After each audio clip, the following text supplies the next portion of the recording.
కొందరు స్టార్ హీరోయిన్లు కెరీర్ మంచి ఫామ్లో ఉన్నప్పుడే పర్సనల్ లైఫ్లో సెటిల్ అవ్వాలని చూస్తూ ఉంటారు. ఇందుకోసం సినిమాలకు గుడ్ బై చెప్పేయడానికి కూడా రెడీ అయిపోతారు. కానీ ప్లాన్స్ ఫెయిల్ అయిన హీరోయిన్లు మాత్రం డబుల్ స్పీడ్తో సత్తా చాటుతున్నారు. ఆల్రెడీ సీనియర్స్ చూపించిన అదే బాటలో ఇప్పుడు ఒక యంగ్ బ్యూటీ కూడా నడుస్తున్నారు. 2 దశాబ్దాలుగా సౌత్ సినిమాల్లో అగ్ర కథానాయికగా ఉన్న నయనతార ఒక దశలో సినిమాలకు టాటా చెప్పేయాలని డిసైడ్ అయ్యారు. ప్రభుదేవాతో పెళ్లి తరువాత యాక్టింగ్ ని పక్కన పెట్టేయాలనుకున్నారు. కానీ ఆ పెళ్లి క్యాన్సిల్ అవటంతో మళ్లీ సినిమాల మీద ఫోకస్ చేశారు. గతంతో పోలిస్తే మరింత ఫోకస్డ్ గా వర్క్ చేసి టాప్ ప్లేస్ కి చేరుకున్నారు. ఇప్పుడు విఘ్నేష్ శివన్ ని పెళ్లి చేసుకున్న తరువాత కూడా అదే రేంజ్ లో దూసుకుపోతున్నారు. చెన్నై చంద్రం త్రిషా స్టోరీ కూడా సేమ్ టు సేమ్.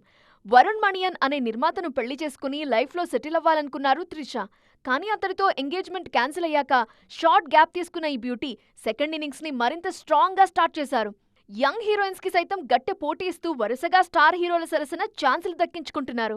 ఇప్పుడు వీళ్ల దారిలోనే మరో మలయాళ భామ నివేతా పేతురాజ్ కూడా చేరిపోయారు. 3 ఏళ్ల క్రితం ఓ దుబాయ్ బిజినెస్ మెన్ తో ఎంగేజ్మెంట్ చేసుకున్న ఈ బ్యూటీ త్వరలోనే పెళ్లి పీటలెక్కాల్సింది.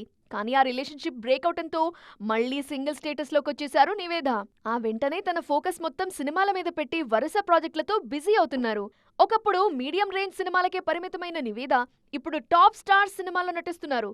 చిరు బాబీ మూవీతో పాటు వెంకీ త్రివిక్రమ్ కాంబినేషన్లో వస్తున్న ఆదర్శ కుటుంబంలోనూ నటిస్తున్నారు.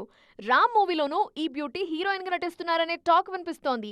ఈ లైనప్ చూశాక నివేద కూడా నయన్ త్రిషల టాప్ లీగ్ లోకి రావటం ఖాయం అంటున్నారు ఫ్యాన్స్.